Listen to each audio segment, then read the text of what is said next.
Hey, hi, hello. I'm going to give everyone a minute to get here.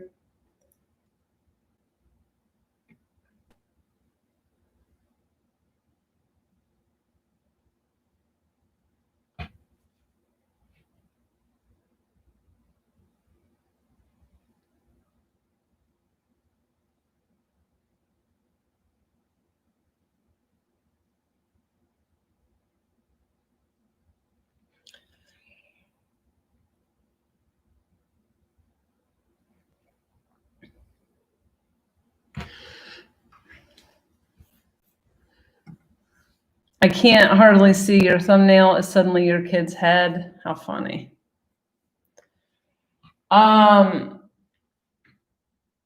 So this is about Hack the Matrix, but for those of you, I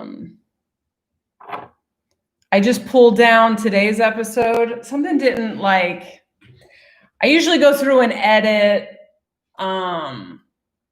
podcasts, and sometimes the conversation takes a direction that I'm like, nah, I'm gonna leave that part out.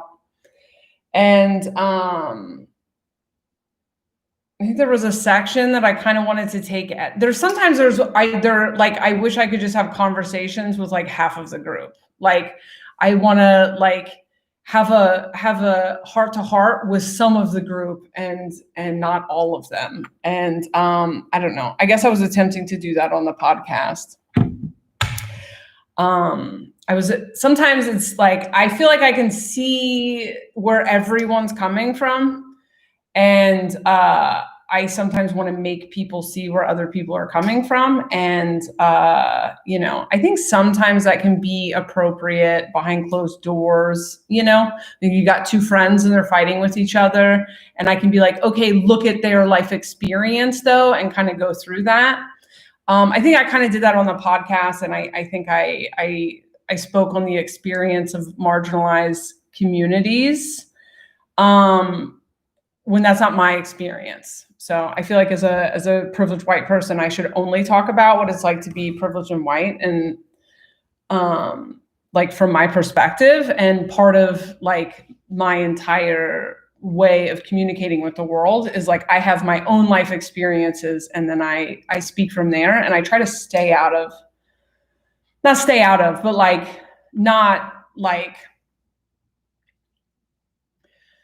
for other people. And so I get anxiety every time I put an episode out though. So stay in my lane. It's not my experience to talk about. And so anyway, I didn't pick the thing that sat right. I don't think I picked the right thing. And I hope that I didn't hurt anybody who listens to the podcast. And I'll issue an apology on the edited episode, and then again next week. It definitely wasn't my intention. It's just sometimes people say stuff in the group, and also I have to stop basing this entire podcast on the Facebook group. But I came back in there to promote Imagination Project, and I saw some is Trump a light worker post. And obviously that was triggering for people, and that's no shade to the person who posted it, whatever. But then there's this attitude, and there's also stuff happening with the holistic psychologist and this other psychotherapist that I was following on Instagram. And there's all this spiritual bypassing from white spiritual people telling people of color, you just have to rise above it, And then I think that a lot of time they don't know what they're telling people to rise above. And it's so clear to me that I want to hold them and list things off for them, but those aren't my experiences. And so the holistic psychologist just did, she does a lot of telling people of color, Black people specifically, I think from what I read, I didn't see what actually happened. I saw the aftermath, that they need to she's spiritually bypassing. She's telling them that it's their perception of reality that is creating whatever. And there's a place for that, that aspect of hacking reality. That place is not for us to tell anyone else if they aren't in the place to hear it, first of all, but it's definitely not for a privileged person to tell a marginalized community that they like, you know, it's a fucking like, it's really just pull yourself up by your bootstraps with patchouli. I mean, that's what it is. I'm going to say that on the podcast, so pretend you didn't already hear that because that's funny. Yeah, I mean, I think I was saying things that I think I probably would say if I was face to face with one of these, like, you know, people that want to explore Trump is a galactic being or whatever, that I kind of have space for that, but I don't like, because I don't think I think it's a phase. I don't think anyone stays there. Thank you for the hair compliment, Drew. I have no idea what you did to deserve it, but you've done well, obviously. So anyway, I just have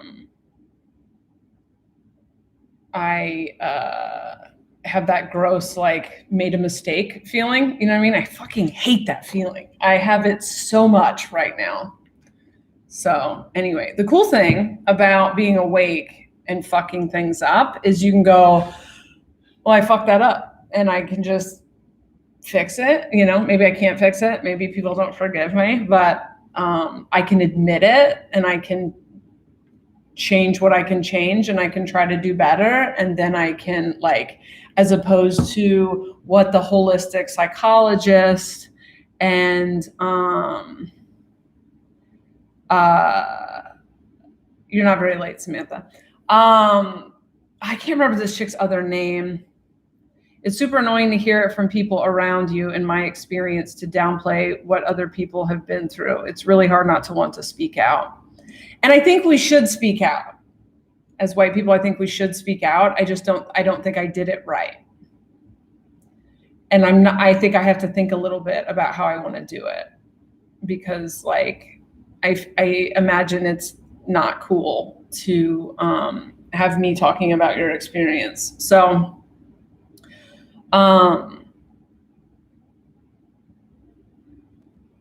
yeah, I don't know.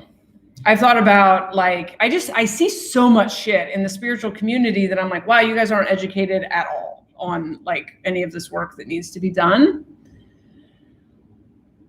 Holographic psychologist is what we need. Therapy that addresses all of our dimensions. I love that. That's all being awake, realizing how much we fuck up on smaller and smaller scales. Yeah, there's another one. I can't, it's like Seer or something. And, like, she kind of got a platform, from what I saw, off of calling out holistic psychologists. And then somebody sent me a thread about her getting called out for the same thing. And it was like,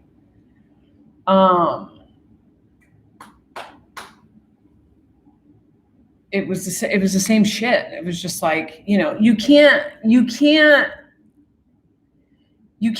cause harm. And then when the person says, hey, you caused harm, you can't go, well, you're projecting your reality. That's just, like, not the time for that conversation. That you know what I mean? Like, the person who caused you trauma can't tell you that you know, that you can ascend above your trauma. That's, like, not your place as the person who did it. Your place is to go, man, I'm sorry, how do I clean up my side of the street? You know what I mean? So, hold on, let me plug this in.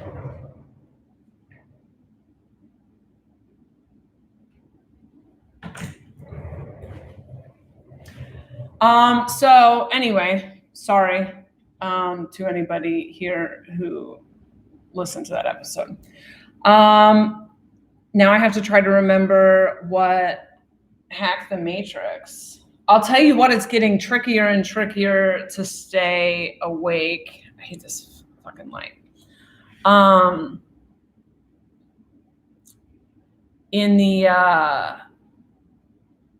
in the dream. I notice myself contracting out of abundance. I notice myself very insecure, if I'm honest. Like the balance between like arrogant and balls out insecure. Nobody's saying anything. Is this glitched? How many times do you guys watch me burp per live, do you think? 6? I feel like we're glitched, right? Okay. That was a couch in the background. Yeah, I got one couch. It's extremely like high size on all of it. Okay. 3 burps so far. Sounds about right. We're 11 minutes in. Insecure, confident, polarity, big time. I've started scarcity mindset with money again recently.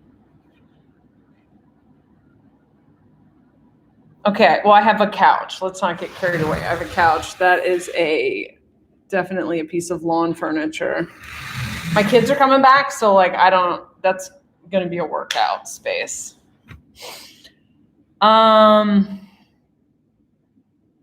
All right, so I kind of actually just wanted to expand on this a little bit, and I think I'm going to read you guys some notes from a potential future episode. Hold on.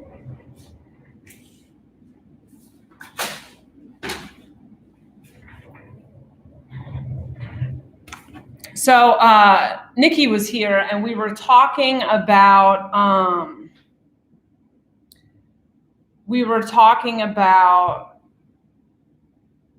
people saying like, don't speak that into existence. And there are some times where I say stuff and people are like, that's how you're going to manifest that. And that isn't, in my experience, and I manifest different than like Noah Lampert uses his imagination or whatever. I manifest differently, but for me, it's about the way that the energy is flowing. And also something I said today in a reading is that for me, the matrix is avoidant. And when I directly look at a potential reality, it almost never happens.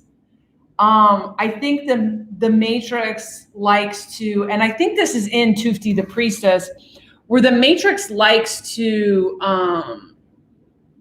be, how do I put this? The matrix it doesn't like to be directly looked at. Reality doesn't like to be directly looked at. So when you're like, I used to say like, I'm going to bomb before I go on stage. And I almost like the matrix is like, well, I'm not going to create that now because, spoiler. And when I look directly at what I'm afraid of, it's less likely to happen. Now, I don't know why this is my new thing. It used to be air quotes. When I create something I'm afraid of, it's almost never because I was like, I'm afraid of this. And then I deal with the fear or the attachment. It's always attachment, right? When I realize something is going wrong is when I end up creating the thing I'm afraid of. So an example of that is like, that financial snowball thing that happens sometimes where you're like, you get a new house and I'm not talking about this house, but like, you take on a new bill and there's a part of you that's like, what if I take on this new bill and I can't afford anything? And then, so that's fine. That's like you considering a potentiality. Your best bet in that situation, when that transient thought comes through, for me, it's better to go, what if I get new bills? What if I can't do this? Whatever. And then I carry it through and then get to the point, play the tape forward to the point where I'm fine. I can like neutralize that timeline without having to experience it. But what we do when we think of something in passing that we're afraid of is we push it out of our mind, right? Because we think that's going to like, we're going to manifest that, or we recoil from things we're afraid of, thoughts of people dying and, loss. So then what happens when you are now just out in the 3D and one little thing goes wrong? Okay, I'm going to give you a relationship example of this after this. So you buy a new house and you have had the thoughts in your head that are totally normal, that are like, what if something happens and I can't afford this house, right? Then you get a big ticket or a bill, or you get in a car accident. And then you realize, right, this is something different that we do with reality, where we do this like private detective fucking, oh, I'm figuring it out. You realize, oh my God, I'm not going to be able to afford my house. Oh my God, I am it's like, and then you start, that's the thing where we like, I don't feel like I'm making any sense. This is the thing where we ask the Matrix what it is rather than telling it what it is. And so you can't tell the Matrix whether or not you're going to get a fucking parking ticket, but you can tell the Matrix that you're living in abundance and that your story is about abundance. And when your story is about abundance and you get a parking ticket, that doesn't change your perception of reality. You're like, well, I live abundantly, so I'll just pay the stupid fucking ticket. Well, I live abundantly, so if my car got stolen, it must be I have a better car coming. That's how you tell the reality what it is. But what we do is one thing happens, or maybe 5 things happen, and we go, oh my God, I'm going to lose everything. And that is in my experience, the thing that creates the reality, rather than sticking in the reality that you know and ignoring any feedback that you're getting from the Matrix. Because sometimes the Matrix will just hand you bullshit just to see if you flinch, right? So, and a relationship example of that is like, usually all these things are tied to your stories, right? So like, I know people who have like, every time they get friends, their friends end up turning on them. Every time they get a job, it's cool for a little bit and then it goes bad. Every time they get financially ahead, an equal amount of bills shows up. Every time they fall in love, the person ends up abandoning them. Okay, so when you have these stories, a lot of times we will create the story, and I'm not victim blaming. This is something I've experienced in my own personal life, that I have this story about you brought me here and left me, right? It's this thing about like, I trusted you, I loved you, I was open to you, and then you abandoned me. But the abandonment is usually like, you're still here, but you've like checked out.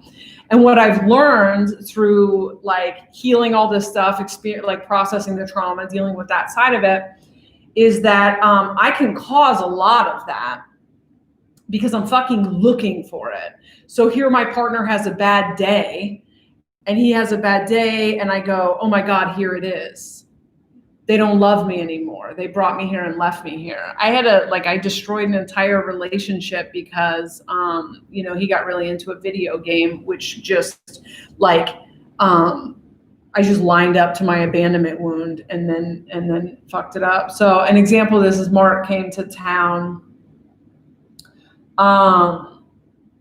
This is kind of interdependent stuff too, but Mark came to town, I don't know, last week or something.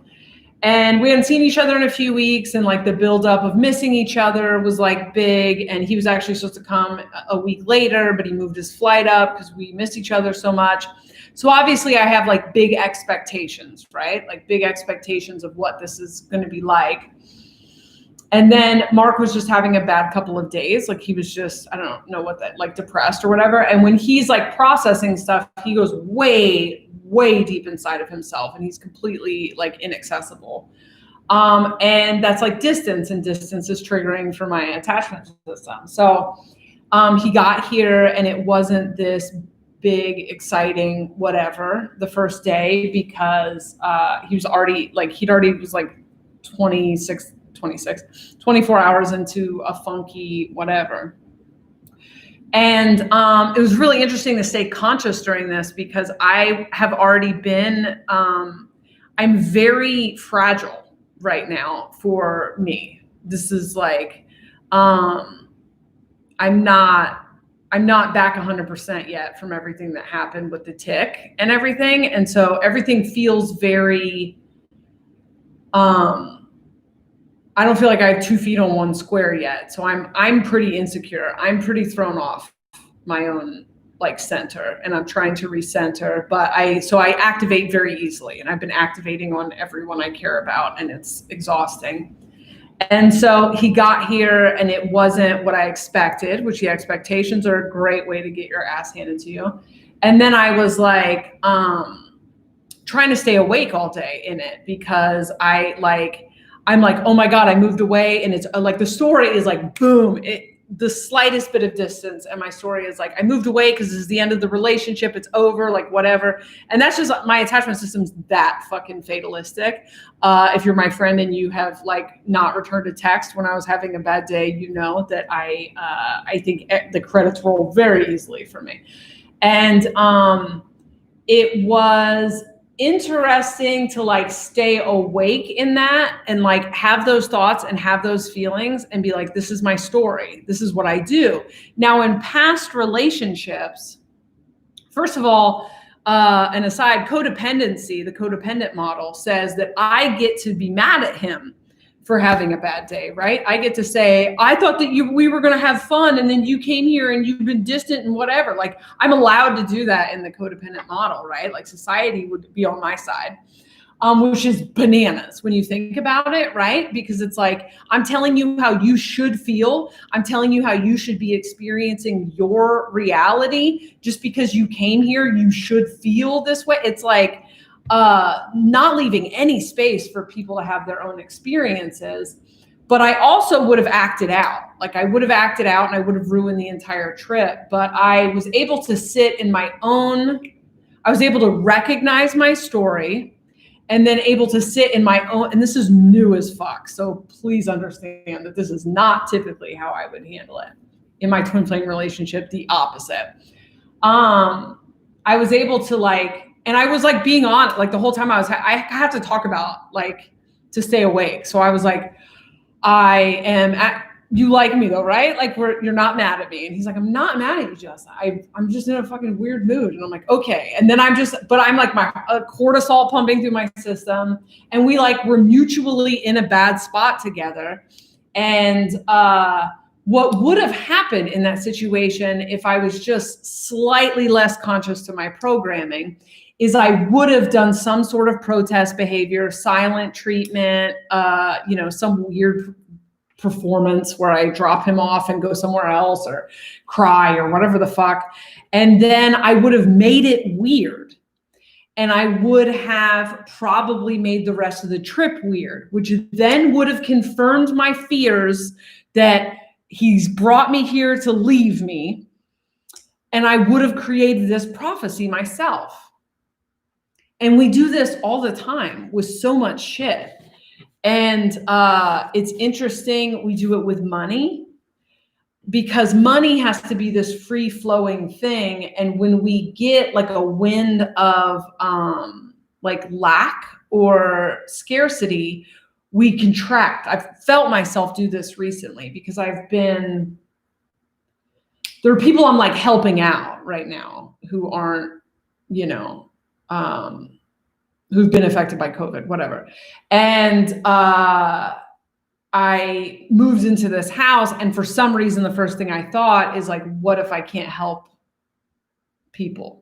And what if something happens here and I can't afford this, or I can't help them or whatever.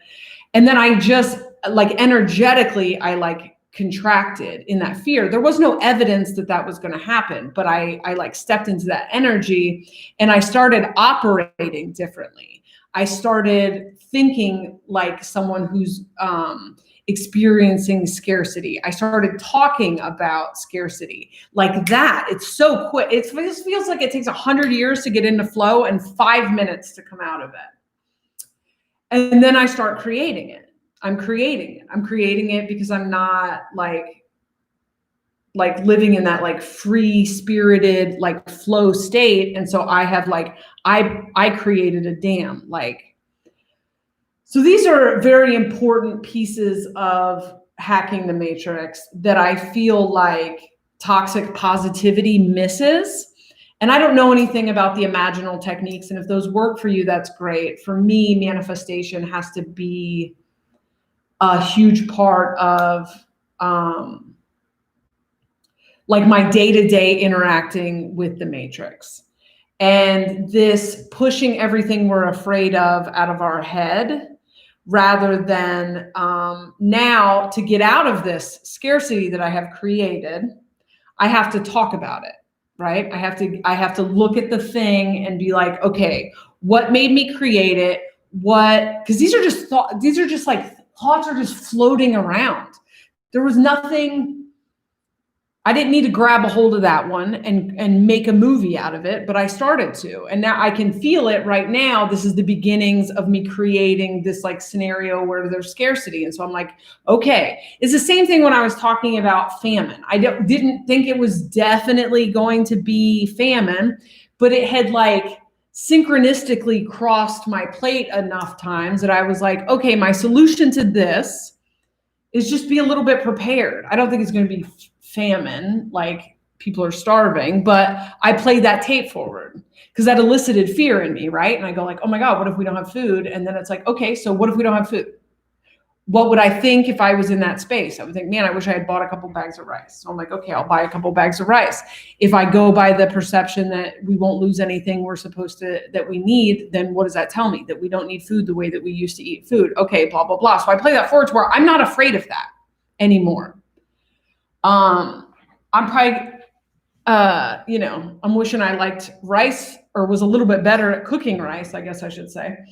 But I'm not afraid of that anymore because I played that tape forward. Where with the money insecurity, I pushed it out of my head because I do that thing sometimes where I'm like, oh no, I don't want to deal with that. I don't like the way that thought makes me feel, where if I'd have just faced it and looked straight at it, I could have like avoided this. But I've done this shit with money 5 million times. So my checking account was overdrawn for the first time in forever, and I had fees over $100. I calmed down, waited till the next day and called my bank, and they refunded all the fees. Yep. It's crazy. Money more than anything else. I mean, I guess relationships too. You're like, when I get like anxiously attached and like insecure, my energy sucks. And nobody likes it. And I like go at people that I care about with that energy and they all just dip. So money probably does something similar. Investigating for the problem. Absolutely. Expectations of the experience. Yep. The key to happiness is managing your expectations. Okay. So that was the thing from an interdependent standpoint, which isn't what this is about. That like codependency says that how you act, like, and it's not to say that people can treat you like shit, but like someone having a bad day is like they need to have the space to have that, especially if we're like fucking ascending. But the problem there wasn't that he was in a bad mood when he got here. The problem was that I put a bunch of expectations on shit. And I have always, whenever I like can't wait to do something, can't wait for this vacation, can't wait for this trip, can't wait for this show, it's always disappointing. Whenever I'm like, oh, I got to go do this thing, or like I'm like barely thinking about it, or when I have these experiences that are like, holy fuck. So expectations, like I stacked so many expectations on that of course the first day was going to be lame. By the way, the whole rest of the trip was great. And I would not have had that experience a year and a half ago because I would have ruined it. Agree with the processing potential realities. Resisting a timeline attracts the exact timeline because fear of it was not processed upfront. Exactly. And what people miss in this is that a lot of times I'll be like, I'm afraid of this. And I'll talk about it and I'll look at it. There must be a dust storm or something. It's a weird color here. I'll talk about it and like process it because I'm like ringing the potential timeline out, and people are like, you're going to create that. Or I'll crack a joke about something and they're like, you're going to manifest that. And it's like, no, I'm actually like timelines, like when you're like pushing them back into your shadow, are so much more likely to creep in and try to take over. That makes it sound like timelines are parasites. I just mean it's an attractive energy because you're like, after months of feeling abundant, I almost bought generic cereal at the store today and then thought broke math and reached for the one I like. It like almost never goes all the way away. I can't believe how quick this like snuck in. I've been in a position to share my money for the last 2 weeks, and now I'm attracting more people that need help and can afford to help them while money stays consistent. I love that. I love that. I mean, that's my, the loan I just got probably helps. I love that. In the middle of some powerful manifesting of reality change, got some news last night that hit like a bucket of cold water, activated. Asleep this morning, easily enraged, then finally deactivated. That's excellent. That's a really short cycle. I'm getting the flow idea. If I have all my bills paid, I should have that extra $5. I should give that extra $5 away. And in the energy, I have found the money is coming in and staying consistent. It's cool to see it actually happening. I think I shared it. Maybe I didn't. A meme about normalizing normalized wealth redistribution, which is God, where did I talk about that? It might have been Mormon and the Meth Head or Tim's podcast, but I was talking about like, why don't we just redistribute our own wealth? Like, why don't we just like normalize taking care of each other when we have extra money? It was like something I was talking about it on Soberish in like December, and then it's like in the mainstream. It maybe already was in the mainstream. I just hadn't seen it, but I'm starting to see it a lot. It's the same idea with like defund the police. It's like or like abolish the police. Some people really disagree with my take on that, and it's like, I don't want to get into the semantics of what we're going to do without the police, blah, blah, blah. Like, there are people who are like actively working on that. What I want you to do, like, I want to see people start to imagine a world where we don't have police and then start to work out the math of what that means, you know? Because all of these things are possible. It's just we've been in the cop reality for so long. We've been in the capitalism reality for so long. We've been in the paying for our healthcare reality for so long that like we're like, well, what else would we do? And it's like, that's the fucking, let's do that. Let's explore. What would we do? I literally don't remember anything that I said in Hack the Matrix, in case you can't tell that I'm like on 50 different trips. If you are in flow, should you still investigate shadow? I feel like flow, but I have mini flashes of panic. Should mini shadow work? Some level of energy to neutralize. I say go in. I say if the shadow shows up, you should go into it. So I'll have like long stretches. What happens for me is I'll have long stretches of like flow in an area. And then I get a little ahead of myself. I get a little cocky, a little arrogant, and I have to be like knocked down a couple notches. I think that's something that we all judge and hate ourselves for. And I think it's pretty natural. The ego gets used to being a character, and then it gets like, yeah, man, I'm nailing it. And what's happening now is I can tell, sometimes I can tell when I'm a little ahead of myself. And then I start to get freaked out about the fumbling by the tick thing and everything that came with like waking up out of that. And like, you know, I had a lot of shame and guilt for just kind of low vibing the whole time, putting out, you know, not great content and bad readings and shit. So I was like humbled. I've been humbled. And it's, you know, I've only done this 9,000 times, but it still sucks every single time. So then the shadow stuff is louder. You know, I'm less likely to listen to it in flow when I'm feeling great. But if it shows up, the best bet is to just deal with it. And I didn't, so now I'm going to have to do it. The pendulum between confidence and insecurity, it's a big one.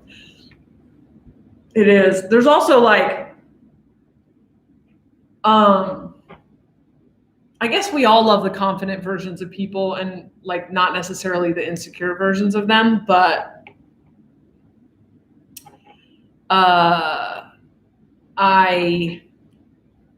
feel like people really hate the insecure version of me. And I feel like I'm always honest about things that I'm like, you know, if an insecure thought crosses my mind, I just say it out loud because it like takes its power away. But I'm like needy right now. I think like way, I'm like scared. I'm scared of a bunch of shit. It's wild. Because that's really not my natural state. But, you know, I did get bit by a fucking tick. And I cannot believe how thoroughly that tick ate my brain. Like I can't even, I know I said I would shut up about it by now, but like because my memories are stored in the dementia of the tick. And when I go back to that spot, I was like, how the fuck did I not go to the, like, anyway. So, but I feel like I walked into that situation kind of cocky and then got my ass handed to me and I feel kind of dumb. And then as a result, I just feel like exposed and scared and insecure. Usually like right before things get really cool. Seen your scars and kissed your crimes. Oh, I like that. What do y'all want to manifest on this new moon? Are you asking me, what do I need? I would love to manifest getting paid for, you're asking everybody, got it. Getting paid for tarot readings, not a ton right now, but enough to feel flow so I can give freely again. I want to manifest my way out of this life stagnancy. Hold on a second. I feel like I'm getting...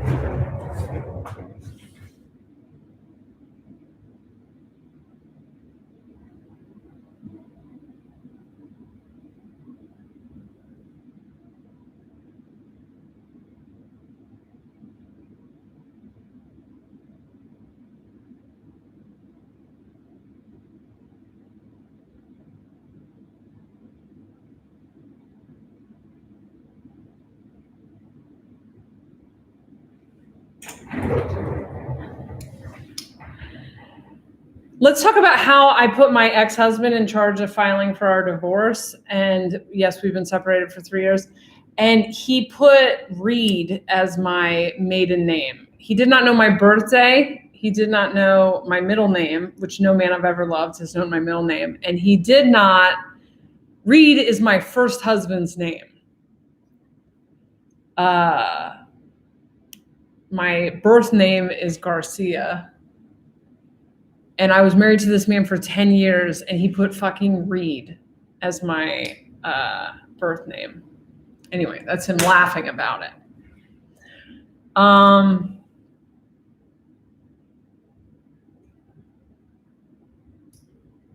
When you're doing the 2-cup for multiple things, do you put them on all 1 cup or separate transactions? 1 cup. Let's say we all will this time.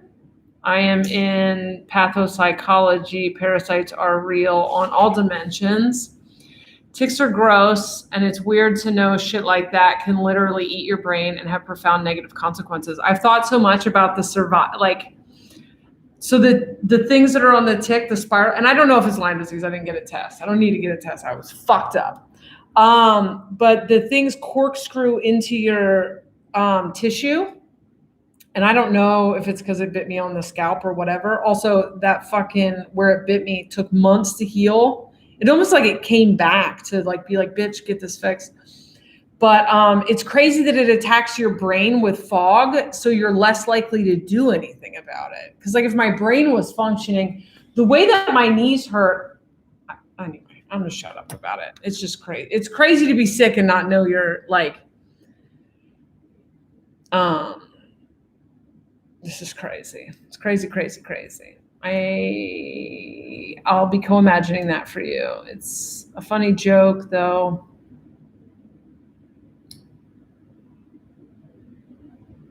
All right, so with the cups, I do everything at once. It's just be very clear. My ex-husband was doing the cups and his desired reality was so like weird. I was like, what is any of this? So I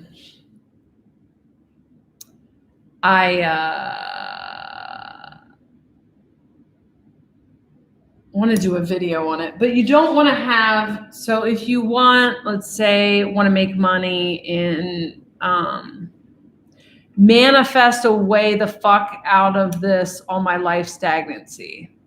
Okay, so that's too vague, right? So you would put specifics, like let's say you work in an office job making $40,000 a year in Missouri, and in your town you grew up in. And so you would put making $40,000 a year at this office in Missouri, whatever. And then the second cup would say, what state do you want to live in? So it would be like Arizona. I recommend, if you're changing a bunch of other stuff, leave the salary the same, making $40,000 a year, doing readings, happily single if you're like longing for a relationship, start at happily single and then move from there. And then just chill, because your whole life's going to change. I did the cups last April, then I did them again for like love in, I think, September probably. And then weirdly, the love didn't show up till right after I mastered happily single. It was single for all of it, but happily, probably not true. And then that was it. I don't want to, it's too much. But for people who like right now need to jump to their timeline, I think that a lot of people need to do it. And then I think we're going to do a big collective jump. I think that's what the calculated strike is in March, is a big collective jump. So it makes sense that you guys are also so jump right now, so that you can like, I think once you do it once, you're like, oh damn. But I don't, and I love to manifest, but that's too rich for my blood. Finding a job, moving to a new city. So put where you're currently at, what you're currently making, and then next cup, just specific. I think like career-ish, you know what I mean? So you don't want to say working at Xerox, making this. You want to be like in this industry. Because you don't want to look straight at the matrix, because it won't give you what you want. Why is August the month of heavy trauma clearing? If I'm being honest, and I don't know if I'm right about this, because I potentially have been sucked into the zombie timeline. The timeline of the next death energy from mid-September to mid-December doesn't feel as heavy and dark to me as it did before. And the optimist in me is like, well, so many people are waking up that like we're not going to have to go so far down. I mean, the systems are all crumbling, clearly. They're clearly crumbling. But this pulling people up and getting up to the higher timelines, and I'm seeing so many people doing this. I feel like part of the reason that August is so much work for us is because we're going to the higher timelines. And because a lot of the people who I'm like, feel like they're going to get their asses handed to them in September are people who are not doing that work right now. Does that make sense? I don't know if I'm making sense. Like there are a lot of people walking around right now on this kind of zombie timeline.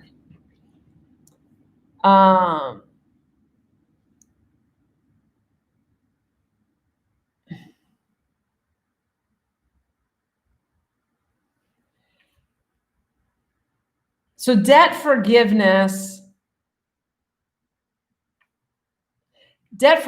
is another, I don't know if anyone's putting that on your cups or you're just talking about it, but debt forgiveness is one of those like kind of gray areas in manifesting, because you don't want to mention debt on the second cup. So you would put financial freedom, abundance, it's really tricky when it gets to here's something you don't want. You have to find a way to describe that as the ideal timeline and not talk about the thing you don't want. When you put get out of debt on the next on the cup, or you manifest getting out of debt, you will be perpetually getting out of debt. You'll get out of debt and it'll come right back, or your whole fucking premise will be about that. So you don't ever want to mention the thing that you don't want, which can get tricky. This is the business dude in me, but I find making a strategic plan when trying to manifest helps me identify exactly what I want and how I can accomplish it. Say more about that, Drew. So my other thing is then like action. I love action as a way to manifest because, one of the reasons I love Tufti, the priestess, is because it talks about all the different aspects of manifesting. And when you just start playing the character of your new timeline, it manifests it better.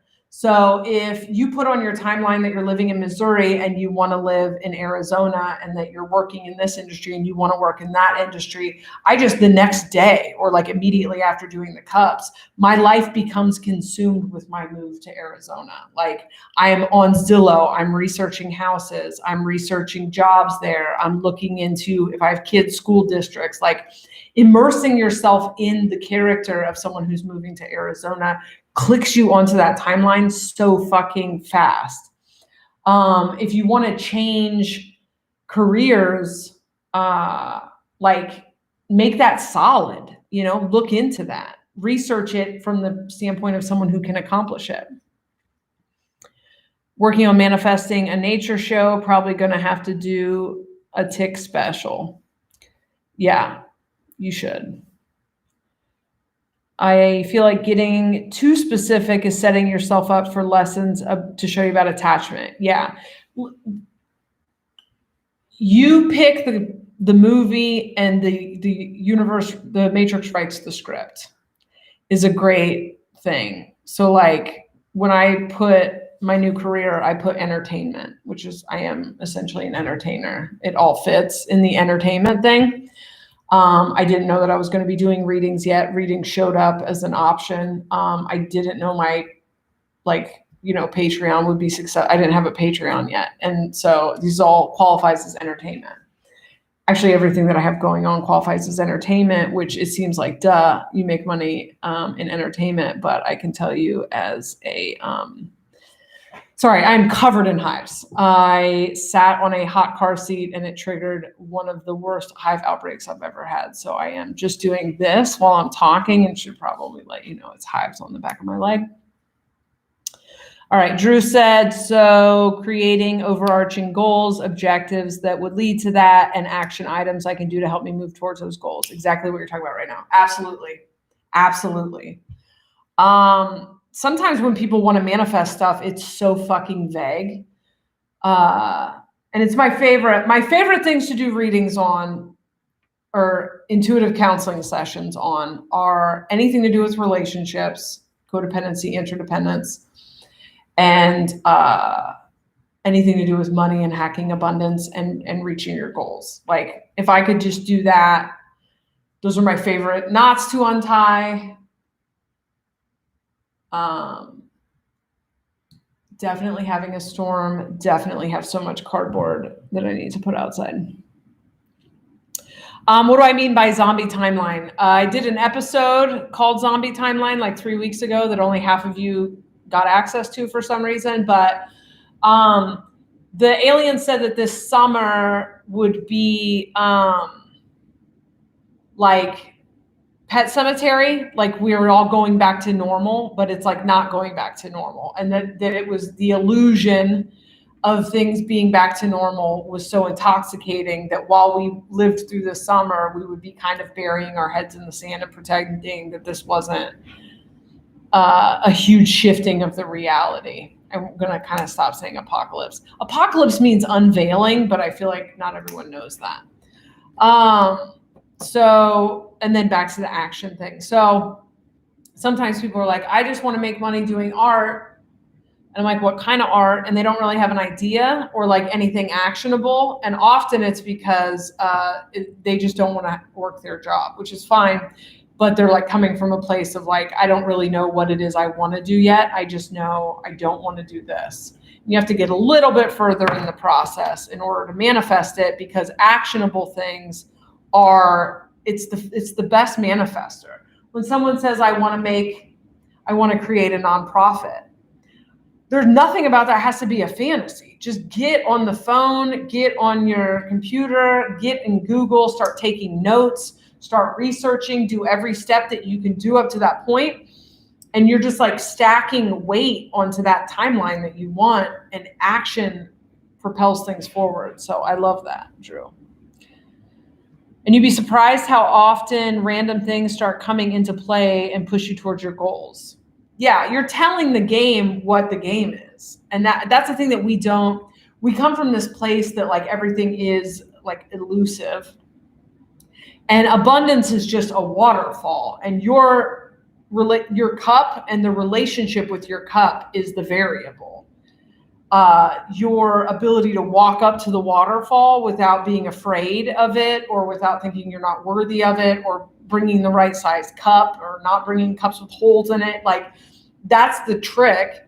And it's the same, like the matrix just does what you've put into it. And we so often, because in the past we were programmed to put garbage into it, so we got garbage back. And so that's kind of our expectation with it. So that's a lot of what we're like coming out of. When you're doing action, you just tend to have so much more confidence in your own ability to do action that you kind of trigger that reality. I've been putting my garbage cup on the right and desired state being on the left. Do you think it makes a difference? I don't think it makes a difference. What's the ceiling saying? Am I looking up at the ceiling a lot? There's a window right there, and there is a thunderstorm. I'm assuming that's what you're talking about, that I keep looking at it. I hope you're not talking about my ceilings talking, because I don't need this shit. They've been very quiet since we've been in this house. Definitely should be doing the thing most hours of the day. Exactly. If you spend 8 hours a day at the job that you hate, you should spend all the rest of your time putting effort and energy into things that you like. I love you guys, man. You're on it. Collective strike in March. Is that something we are doing consciously and planning, like with 2 cups and meditation? I don't, what's weird, the things that were in the 60 downloads that I kept talking about last fall and then deleting, one of them was the collective strike. One of them was the fall of like white supremacy. And one of them was if the shit hits the fan, let's all meet in Sedona. And so I would start to say these because they felt like, right, like, and then I would have to I got that same, like, don't say this on the podcast feeling that I had today, probably for different reasons. But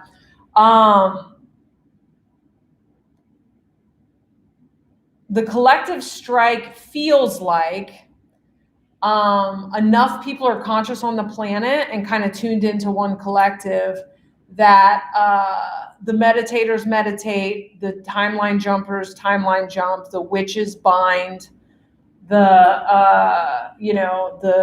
everyone brings their magic to the table, their specialty, and like at once it feels like over the course of a week everyone does their thing, and it has a huge impact on their reality. So I don't know though, because like these things move. There was supposed to be some big red pill event in May that I don't know that happened. I was referencing you looking up no mouthy ceilings on my end. Okay, good. What does 222 mean to you? I've been seeing it all over everywhere, and you've said it. You see it all the time. Meet in Detroit. Nowhere with winter. 222 for me is it was a twin synchronicity, and then it mostly is I don't know, now it's a kind of a mark synchronicity. It weirdly, the twin synchronicities like played into mark, but means different things for different people. I am usually, like, during my twin flame thing, it would kind of wake me up because I would like be triggered as fuck, and then it would like remind me that there was a reason that I was doing this. And it's like beyond like romantic relationship stuff. It's more like partnership, and it's a full-blown storm out there now. My recycling is going to be very wet. March, the truth will come out. The Epstein thing, the government and the royal family might be further exposed, and the media will definitely be shaken in some boots. Chelsea predictions. All right, someone screenshot that. I hear that. I work remotely, very, very seriously considering snowbirding this winter. I don't know what that means. Does that mean coming to Arizona? For me, it's 2020, started strong new year. Sorry, hope that wasn't too personal.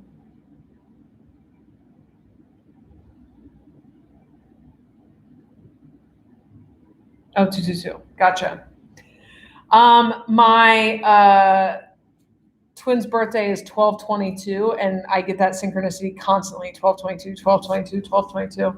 And the day that Mark and I met was 1/22/20, and part of that is a password now. And if you put zeros on the ends of my twin's birthday, it's 0122220.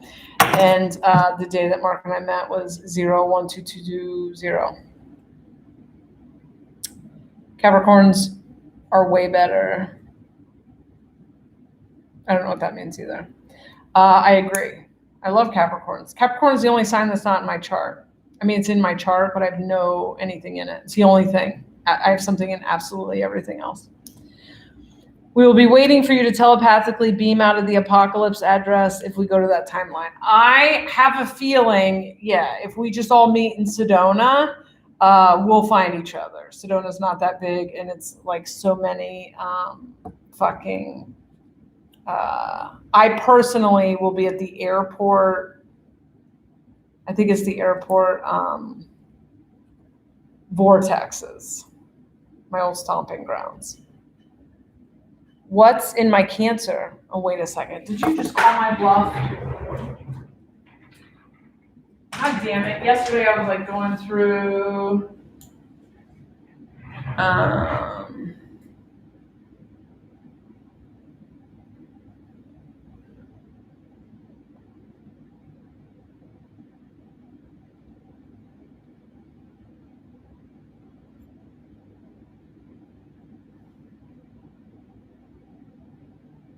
you might have gotten me.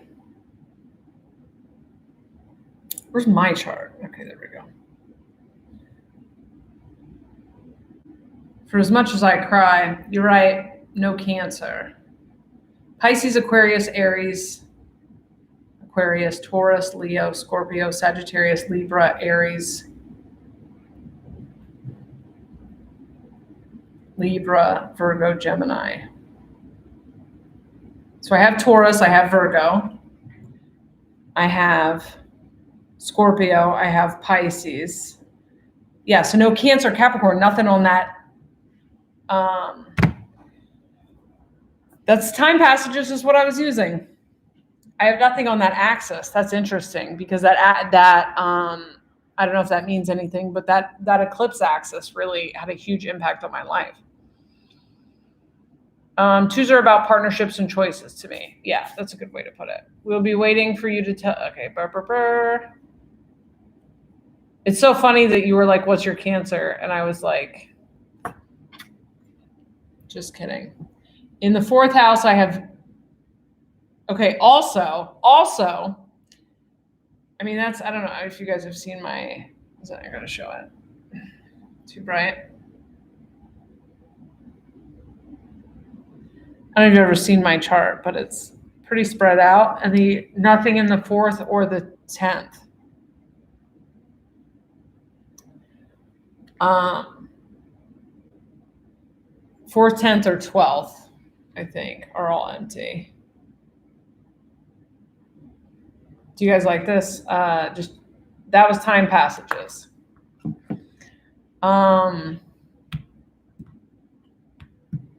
Time Passages, I think, was $24 for a year of the professional version, and I highly recommend it. It's so good for a phone app. I need better general interpretations for angel numbers. It seems like a lot of the stuff out there is almost dogmatic in their meanings, especially 666, which feels like a healing frequency. Yeah, sometimes I Google it. Sometimes I just like let, like 5s usually mean change, 4 means stability. But sometimes I just let like my intuition tell me what it is right then. All right, I am fading and need to edit this episode and eat some food. So I love you guys. This was fun. Talk to you soon. Karen and Lacey are both coming by hopefully soon. So I'm going to try to get some bonus episodes out this week. Okay, bye-bye.